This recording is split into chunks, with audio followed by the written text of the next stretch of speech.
Hi hello అందరూ నమస్తే. నేను జర్నలిస్ట్ రవీందర్. ప్రస్తుతం మనతో పాటు వైఎస్ఆర్ కాంగ్రెస్ పార్టీ నాయకురాలు బండి పుణ్యశీల గారు ఉన్నారు. సో తాజా రాజకీయ పరిస్థితులు, పవన్ కళ్యాణ్ గారు మాట్లాడినటువంటి మాటలు కానీ, గాదే సాయికృష్ణ ఎపిసోడ్ కానీ, అదేవిధంగా ఈరోజు సీఏ నాగరాజ్ని అరెస్ట్ చేసినటువంటి అంశంలో మరికొన్ని కీలక విషయాలు కూడా బయటకు వస్తున్నటువంటి తరుణంలో వాటికి సంబంధించిన విషయాలు మీ ముందు వచ్చేటువంటి ప్రయత్నం. మేడం నమస్తే అండి. నమస్తే అండి. గాదే సాయికృష్ణ ఎపిసోడ్లో వైఎస్ఆర్ కాంగ్రెస్ పార్టీ పోరాటం వల్లే అనేక నిజాలు బయటికి వచ్చాయన్నది మీ సైడ్ నుంచి వినిపిస్తున్నటువంటి మాట. ఒకవేళ వైసీపీ కనుక పోరాటం చేయకపోయి ఉంటే అసలు ఈ గాదే సాయికృష్ణ ఎపిసోడ్ కనుమరుగైపోయేది అని చెప్పి అంటా ఉన్నారు. సో గాదే సాయికృష్ణ ఎపిసోడ్లో సిఐ నాగరాజు అరెస్ట్ అయ్యారు, ఇప్పుడు కేసు కూడా నమోదైంది. సో ఇక్కడితో న్యాయం జరిగినట్టు అనుకోవచ్చా? వైసీపీ పోరాటం ఇంకా ఎక్కడ దాకా ఉంటుంది? ఇంకా ఏం చేయబోతా ఉంది? సార్ అసలు మే 9వ తేదీన అంటే జస్ట్ బ్రీఫ్ గా 2 మాటలు చెప్పిన తర్వాత కంక్లూడ్ చేస్తాను సార్. నేను మే 9న సాయి కృష్ణని అరెస్ట్ చేయడం జరిగింది. అతని మీద బోల్డ్ అనే కేసులు ఉన్నాయని ఈ గవర్నమెంట్ కప్పిపుచ్చుకునే ప్రయత్నం చేస్తోంది. కానీ మీడియా సాక్షిగా వాళ్ళ పెద్దమ్మ గారు కానీ వాళ్ళ మేనమామ గారు కానీ మరి రోడ్డు మీదకి వచ్చి, అంటే మే 9న అరెస్ట్ చేసి తీసుకువెళ్ళినటువంటి పిల్లాడి ఆచూకీ తెలియకపోవటంతో గత 10 రోజుల క్రితం నుంచి వాళ్ళ మదరు పోలీస్ స్టేషన్కి వెళ్ళి కేసు పెట్టేటటువంటి ప్రయత్నం చేస్తుంటే ఈవెన్ కేసు కూడా తీసుకునేటటువంటి ప్రయత్నం చేయలేదు ఈ కూటమి ప్రభుత్వం. ఆ సిఐ నాగరాజు గారు అయితే నీ కొడుకు ఫోటోకి దండేసుకో, నీ కొడుకుని మర్చిపో అని ఈ రకమైనటువంటి వ్యాఖ్యలు చేయటం, ఆమెని కనీసం, ఎందుకంటే నేను ఎందుకు అంటున్నానంటే సార్, ఈ కూటమి వాళ్ళు చాలా దర్జాగా శవం అక్కడ కనపడితే అక్కడే కుల రాజకీయం చేస్తారు, శవ రాజకీయాలు చేస్తారు అని మాట్లాడుతూ ఉన్నారు. నేను ఒక్కటే ఈ కూటమి వాళ్ళని అడుగుతా ఉన్నా, నిజంగా జగన్మోహన్ రెడ్డి గారు ఇంత ఎపిసోడ్ వాస్తవంగా వైఎస్ఆర్ కాంగ్రెస్ పార్టీ ఏమన్నా ఈ సాయి కృష్ణ మే 9వ తేదీ ఎప్పుడైతే సిఐ నాగరాజ్ కంట్రోల్లోకి వెళ్ళిపోయిన 2-3 రోజులకే మేమేమన్నా అత్యుత్సాహంతో కానీ అసలు దాని కేసు పూర్వాపరాలు తెలియకుండా కానీ మేము ఇన్వాల్వ్ అయ్యి ఉంటుంటే వాళ్ళు ఏమన్నా ఒక మాట తూలడానికి అవకాశం ఉండేది.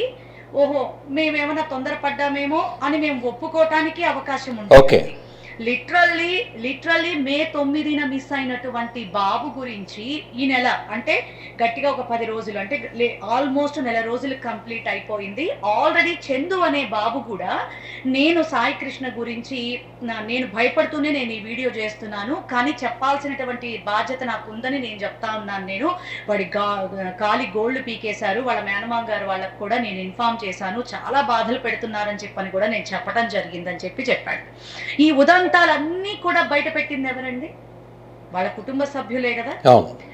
10 రోజుల క్రితం వాళ్ళ కుటుంబ సభ్యులు బయటకు వచ్చి ఆ తల్లి కన్నీరు మున్నీరై ఏడుస్తా ఉంటే కనీసం కేసు కూడా తీసుకున్నటువంటి పరిస్థితుల్లో జగన్మోహన్ రెడ్డి గారు స్టాండ్ తీసుకుని ఆయన రంగంలోకి దిగి ఆయన వచ్చి పూర్వాపరాలన్నీ కూడా వాళ్ళ మేనమామ గారే చెప్పారు, మా డీటెయిల్స్ మొత్తం అంబటి రాంబాబు గారికి ఇచ్చాం, ఆయన వైఎస్ఆర్సీపీ అని ఇవ్వలేదండి, కాపు సామాజిక వర్గ పెద్దగా ఇచ్చారు ఆయనకి.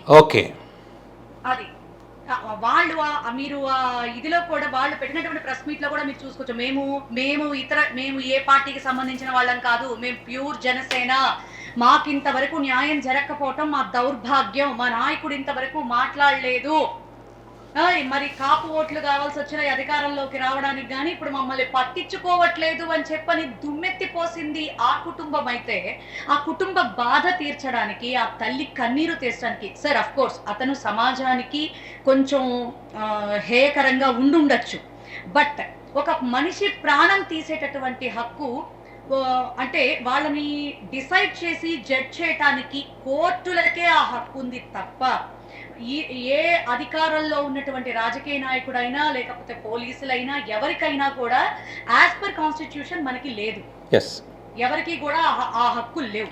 అలాంటప్పుడు ఈ సిఐ నాగరాజుకి అసలు ఆ 23 ఏళ్ల బాబు మీద ఉన్నటువంటి పర్సనల్ గడ్జ్ ఏంటి నాకు అర్థం కాదు. అది ఈ రోజుకి మీమాంసగానే నిలిచిపోయింది, అది ఏది బయటికి రానివ్వడం లేదు. 23 ఏళ్ల కుర్రాడితో ఆయనకు ఉన్నటువంటి పర్సనల్ కక్ష ఏంటో ఇంత మటుకు ఎవరికీ తెలియదు. సరే, ఆయన ఈగో సాటిస్ఫాక్షన్ చేసుకోవటం కోసం అతను చెప్పిన మాట వినడం లేదు, సరే తల్లిదండ్రుల తర్వాత పోలీసులకు కూడా బాధ్యత ఉంది అనుకుంటే, ఒక భయం చెప్పడం కోసం అరెస్ట్ చేశారనుకుంటే 2 దెబ్బలేసి ఆ రోజు సాయంకాలానికే పంపించేయాలి. అసలు ఆ పిల్లాడిని లేని కేసులు బనాయించి, ఆ పిల్లాడిని తీసుకెళ్ళి మాట వినట్లేదని ఈ రకంగా చేసి, కనీసం బూడిద కూడా ఇవ్వకుండా, అస్థికలు కూడా అందజేయకుండా చేయాల్సినటువంటి అగత్యం ఏమొచ్చింది సార్? ఇది కంప్లీట్‌లీ ఈగో సాటిస్ఫాక్షన్ కోసం చేసిందే తప్ప, అసలు ఏమన్నా దీనిలో మనకి పూర్వాపరాలు కనపడుతున్నాయా సార్ అసలు మనకి? సిఐ నాగరాజు గారు నేను ఇంకొక మాట కూడా చెప్తున్నానండి. ఈ రోజున సిఐ నాగరాజు గారిని అరెస్ట్ చేసేసామంటే 100లో 20% మాత్రమే కదిలిందని, అది మేము ఇన్వాల్వ్ అవ్వబట్టి మీకు సగర్వంగా చెప్తున్నామండి. ఓకే. కూటమి పార్టీ వాళ్ళకి, ఎందుకంటే 2 ఏళ్లలో ఎంత గొప్పగా ఈ యొక్క ఆంధ్ర రాష్ట్రాన్ని పరిపాలిస్తున్నారో, ఏ సెగ్మెంట్స్ లో ఎంతంత అట్టర్ ఫెయిల్యూర్ అయ్యారో ప్రజలు ఇప్పటికే డిసైడ్ అయ్యారు. అసలు మా ఓటు వేస్ట్ అయిందని ప్రతి ఒక్కళ్ళు కూడా ఫీల్ అవుతా ఉన్నారు. వీళ్ళు ఈవీఎంలతోనే గెలిచారు తప్ప మనం ఓటేస్తే గెలిచినటువంటి వ్యక్తులు కాదు కాబట్టి మనకి జవాబుదారీతనంగా వీళ్ళు ఉండట్లేదు అని ప్రజలు నిక్కచ్చిగా చెప్తా ఉన్నారు సార్. ఓకే. సో ఆ ఇదిలో ఈ రోజున పోలీసు వ్యవస్థ అంటే అసలు ఆంధ్ర రాష్ట్ర ప్రజలు భయపడిపోతా ఉన్నారు. ఆ సిఐ నాగరాజు ఏ ధైర్యంతో సార్, ఆయన కేవలం ఒక సిఐ అండి, ఆయన పైన అధికారులు చాలా మంది ఉంటారు. సో ఆ అధికారు అంటే నాకు తెలిసి ఎగ్జాంపుల్కి విజయవాడ కమిషనర్ గారినే తీసుకుందాం, కమిషనర్ ఆఫ్ పోలీస్ గారిని. ఆయనకి తెలియకుండా ఉందా? అలాగే వంగలపూడి అనిత గారు, హోమ్ మినిస్టర్ గారికి ఏం జరుగుతుందో ఒకరోజు కాకపోతే ఒకరోజు అయినా అప్డేట్ ఇవ్వరా? డీజీపీ గారికి తెలీదా? అంటే వీళ్ళకి ఎవ్వరికీ తెలియకుండానే ఒక మనిషిని నాశనం చేసేసి మసిపూసి మారేడికాయ చేసేసాడా సిఐ నాగరాజు? సార్ కంప్లీట్లీ దీని మీద అందరి హస్తం ఉంది.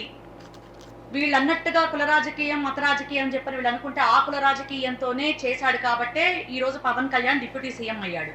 ఓకే. ఆ కులపు ఓట్లు వేయించుకుని ఈ రోజు కులం గురించి మాట్లాడితే చాలా అసహ్యంగా ఉంటుంది సార్. సో ఏంటి మేడం, ఇప్పుడు 20% అయిందంట, ఇంకా 80% ఇంకా ఏముంది ఈ కేసులో? సార్ ఆల్మోస్ట్ సాక్ష్యాలన్నీ కూడా తారుమారు చేశారండి. ఇదైతే వాస్తవం. ఆల్మోస్ట్ సీసీ ఫుటేజ్లు ఈ రోజు మనకు వస్తున్నటువంటి వార్తల్లో మనకి వినిపిస్తున్నటువంటి అంశాలు ఏంటంటే, ఆల్మోస్ట్ సాక్ష్యాధారాలు మొత్తం కూడా నాశనం చేసేశారు. సిబిఐ ఒక్కటే దీనికి అల్టిమేట్ గా న్యాయం చేయగలిగినటువంటి పరిస్థితి. మరి శవరాజకీయం చేస్తున్నారని జగన్మోహన్ రెడ్డి గారు అన్నారు కదా, మరి జగన్మోహన్ రెడ్డి గారు వెళ్ళిన మరుసటి రోజే చంద్రబాబు నాయుడు గారు కూడా పిలిపించుకుని మాట్లాడారుగా ఆ కుటుంబాన్ని. మరి ఆయన చేసింది ఏ రాజకీయం అని చెప్పాలి?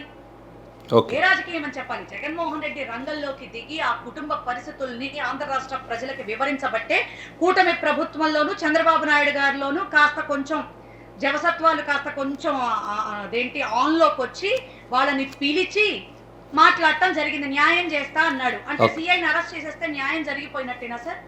వాస్తవంగా ఇది సిబిఐ ఎంక్వైరీకి వెళ్ళవలసినటువంటి పరిస్థితి. మొదటి మెట్టుగా సిఐ నాగరాజు అరెస్టు. మీరన్నట్టు మేం కనుక ఇన్వాల్వ్ అవ్వకపోయి ఉంటే, జగన్మోహన్ రెడ్డి గారు రంగంలోకి దిగపోయి ఉండుంటే, ఇప్పటి వరకు ఇంకొక మాట చెప్తాను సార్, జగన్మోహన్ రెడ్డి గారు సీరియస్ గా తీసుకున్న ఇష్యూ ఏదైనా కూడా ఆంధ్ర రాష్ట్ర ప్రజలకి మంచి జరిగే విధంగానే ముందుకు పోతుంది. మీరు గమనించినట్లయితే జ్ఞానేశ్వరి విషయం ఇప్పటి వరకు చూడండి సార్, దాని గురించి కూడా మేము రెగ్యులర్ గా మాట్లాడుతూ ఉన్నాం. అయినప్పటికీ వీళ్ళకి చీమ కొట్టినట్టుందా అండి? 15 రోజులు దాటిపోతుందండి పాప తప్పిపోయి. ఈ వంగలపూడి అనిత గారు ఏం చేస్తున్నారు? దెందులూరు ఎమ్మెల్యే రోడ్డు మీద తాగి తందనాలాడి సొంత పార్టీకి సంబంధించినటువంటి, అది లాయర్ వృత్తిలో ఉన్నటువంటి వ్యక్తిని టార్గెట్ చేసి ఇల్లు పగలగొట్టడానికి చూశాడు. మరి వాళ్ళకేం న్యాయం?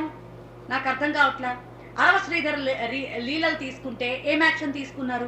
ఎంపీ డ్రగ్స్ లో పట్టుబడిపోతే ఏం యాక్షన్ తీసుకున్నారు? ఇలాంటి పరిస్థితుల్లానే అయిపోతుంది.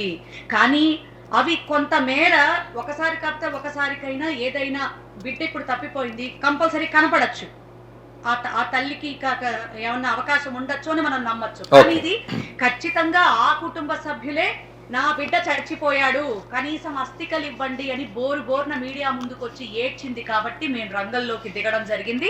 అలాగే మా వల్లే ఈ రోజున ఒక స్టెప్ ఇది ముందుకు వేయటం జరిగింది. కానీ ఇది సరిపోదు సార్. ఖచ్చితంగా ఇతని వెనక ఎవరెవరి హస్తాలైతే ఉన్నాయో వాళ్ళు ఇమ్మీడియట్లీగా అసలు బయట వస్తున్నటువంటి టాక్ ఏంటంటే సిపిని ఇమ్మీడియట్లీగా సస్పెండ్ చేసి అతన్ని కూడా కంట్రోల్లోకి తీసుకొని వాట్ ఈస్ హ్యాపెండ్ అనేది ఖచ్చితంగా ఎంక్వైరీ చేయవలసినటువంటి పరిస్థితి ఉంది. ఇది సిట్ వేయటం కాదు, సిట్ అంటే మన స్టేట్ కి సంబంధించింది కాబట్టి దానికి సరే న్యాయం జరిగేటటువంటి పరిస్థితి ఉండదు. ఇదే గవర్నమెంట్ కాబట్టి ఖచ్చితంగా సిబిఐ నుంచి మనం అడగవలసినటువంటి పరిస్థితి ఉంది. అలా వస్తేనే ఈ కుటుంబానికి 100% న్యాయం జరుగుతుందనేది జగన్మోహన్ రెడ్డి గారి అభిప్రాయం సార్. అలాగే వారి సైన్యంగా మేము కూడా వారి మంచి అలాగే కోరుకుంటున్నాం. సో ఇప్పుడు ఈ రోజు తాజాగా చూస్తే కనుక సిఐ నాగరాజు గారి ఆస్తుల వ్యవహారానికి సంబంధించి కోట్ల ఆస్తులు అని చెప్తా ఉన్నారు. సో ఇన్ని ఆస్తులు వచ్చాయంటే ఖచ్చితంగా పై అధికారులు కానీ ప్రభుత్వ పెద్దల వాళ్ళ హస్తం ఉంది కాబట్టి ఇన్ని ఆస్తులు సంపాదించుకోగలిగారు. ఈ సాయి కృష్ణ ఎపిసోడ్లో 50 లక్షల రూపాయలు జనసేన పార్టీ లీడర్ రాజు కుదిర్చేటువంటి ప్రయత్నం కూడా చేశారని చూస్తా ఉన్నాం. సో వీటికి సంబంధించి మీరు ఏమైనా ఫోకస్ చేసే అవకాశం ఉందా సార్? అది కూడా మా నాయకుడు చెప్పారు కదా సార్, ఒక వ్యక్తి చచ్చిపోవటం అనేది సార్ రాజీలు చేసుకోవచ్చు అంటే మనిషి బతుకుండుంటే ఈ గొడవలు ఎందుకురా బాబు, ఆ పిల్లాడిని మీరు జాగ్రత్తగా పెట్టుకోండి అనను. లేదు ఆ పిల్లాడికి చెయ్యో కాలో విరిగితేనో సరే, అది ఆ పిల్లాడిని భయం పెట్టే నేపథ్యంలో నేను కొంచెం సీరియస్ గా యాక్షన్ తీసుకున్నాను, అది పొరపాటు నా బిడ్డకి, అది కూడా తప్పే సార్, అది అటెంప్టివ్ మర్డర్ కింద అవుతుంది, అది కూడా తప్పే. కానీ నేను చెప్తున్నా మనిషిలో ప్రాణం అనేది ఉండుంటే ఇతను అలాంటిది ఏదైనా ఆ జనసేన పార్టీ వాళ్ళని ఏదన్నా, ఎందుకంటే బేసికల్ గా ఇతను కూడా కాపు కాబట్టి ఆ పార్టీ నాయకుడిని సంప్రదించి తను సంప్రదింపులు జరిపినా ఇది ఒక కోణం మాత్రమే సార్. నేను చెప్తాను ఏమన్నా మనిషి బతికుండుంటే ఈయన గారి వేషాలు ఏదైనా చెల్లుబాటు కావాలి. అసలు పిల్లాన్ని చంపేసి అస్థికలు కూడా లేకుండా చేసి ఈ బేరసారాలకి పంపించాడంటే మొదట 50 లక్షలు అన్నాడు సార్. 50 లక్షలు కాదండి, లిటరల్లీ 2 కోట్లు ఆఫర్ చేశారు. ఈ సిఐ నాగరాజుకి సిఐ స్థాయిలో ఉన్నటువంటి వ్యక్తికి 2 కోట్ల రూపాయలు ఆఫర్ చేసేంత పరిస్థితులు ఎక్కడి నుంచి వచ్చాయి? 2 కోట్ల రూపాయలు ఎక్కడి నుంచి వచ్చాయి? 2 కోట్లు అక్షరాల 2 కోట్ల రూపాయలు ఆఫర్ చేశాడట. దానికే వాళ్ళు ఏమంటారు, మా బిడ్డ లాంటి పరిస్థితి ఇంకా ఎవరికి కూడా రాకూడదు, ఆ సిఐ నాగరాజు మా కాపు కులం అని చెప్పుకోవడానికి మేము సిగ్గుపడతా ఉన్నాం, మా బిడ్డను మాకు కాకుండా చేశాడు, ఇలాంటి పరిస్థితి ఎవరికి కూడా దాపరించకూడదు అనేటటువంటి ఉద్దేశంతోనే మేము మీడియా ముందుకు రావటం జరిగింది. మా ఇంటికి అలాగే జగన్మోహన్ రెడ్డి గారు కూడా రావటం జరిగిందని వాళ్ళు పేర్కోవటం జరిగింది. వీళ్ళు ఎలా మాట్లాడతారండి కూటమి వాళ్ళు, అసలు జవాబుదారీతనం లేకుండా. అసలు ఇప్పుడు జగన్మోహన్ రెడ్డి గారు వచ్చి జగన్మోహన్ రెడ్డి గారు ఇన్వాల్వ్ అయ్యారు కాబట్టే 17 మెడికల్ కాలేజెస్ కూడా ఈ రోజున ప్రైవేట్ పరం కాకుండా ఆగినాయి. ఏ ఒక్కడు కూడా బిడ్ వేయడానికి ధైర్యం చేయడం లేదు ఈ రోజున. ఆయన ఎప్పుడో చెప్పారు, ఆంధ్ర లూలు మాల్ విషయంలో కూడా వాళ్ళు వెనక్కి వెళ్ళిపోయారంటే ఈ రోజున ఎంత దారుణం సార్. 1200 కోట్ల రూపాయల ఆస్తికి కేవలం 600 కోట్ల రూపాయలకి ఇచ్చేసి కేవలం ఒక 100 మందిని రిక్రూట్ చేసుకునేటటువంటి సంస్థకి 1200 కోట్ల రూపాయల ఆస్తిని అప్పచెప్తారా? ఈ రకంగా 1 కాదు 2 కాదు సార్, ఈ ఆంధ్ర రాష్ట్రానికి రక్షా కవచంగా జగన్మోహన్ రెడ్డి గారు ఉన్నారు. ఎందుకంటే మాకు వాళ్ళు అసెంబ్లీలో ప్రతిపక్ష హోదా ఇవ్వకపోయినా వన్ అండ్ ఓన్లీ హీరో మా జగన్మోహన్ రెడ్డి గారు సార్. హీజ్ ఏ ప్రొటెక్టర్ అని నేను చాలా ప్రౌడ్ గా చెప్తాను. ఖచ్చితంగా ఆంధ్ర రాష్ట్రంలో ప్రజా వ్యతిరేకంగా ఏదైనా ఒక సిచ్యువేషన్ అంటూ వస్తే దాన్ని ఎదుర్కొని ప్రజలకి న్యాయం చేసే దిశగా అడుగులేసేటటువంటి వ్యక్తి జగన్మోహన్ రెడ్డి గారు. వీళ్ళు మాట్లాడతారు అంటే సార్ చేతగాని దద్దమ్మలు మాట్లాడేటటువంటి విధానాలు అలాగే ఉంటాయి. కవరేజీ కార్యక్రమాలు అంటారు సార్ కొన్ని. ఆ కవరేజీ కార్యక్రమాల్లో భాగంగా ఏంటంటే వాళ్ళ ఫెయిల్యూర్ ని కప్పిపుచ్చుకోవటం కోసం జగన్మోహన్ రెడ్డి గారిని తిట్టడం, ఓ 4 రోజులు తిట్టి వాటి మీద మళ్ళీ మేము కూడా కొంచెం ఫైర్ అవుతాం కదా, మీరెవరు జగన్మోహన్ రెడ్డి గారిని అంటానికి అని చెప్పి మేము కూడా ఫైర్ అవుతాం కదా. ఆ మైండ్ గేమ్ లో భాగంగా ఇలాంటివన్నీ చేస్తూ ఉంటారు తప్ప అసలు మెయిన్ విషయాన్ని మాత్రం పక్కదారి పట్టించేటల్లో చంద్రబాబు నాయుడు గారు నెంబర్ 1 అండి. కానీ అవి ఒకప్పటి రోజులు సార్. ఇప్పుడు ఎవరూ డైవర్ట్ అవ్వటలేదు. ఆంధ్ర రాష్ట్రాన్ని ప్రజలు కూడా చాలా బాగా గమనించుకుంటున్నారు, ఎందుకంటే మీడియా అరచేతుల్లో ఉండటం వల్ల.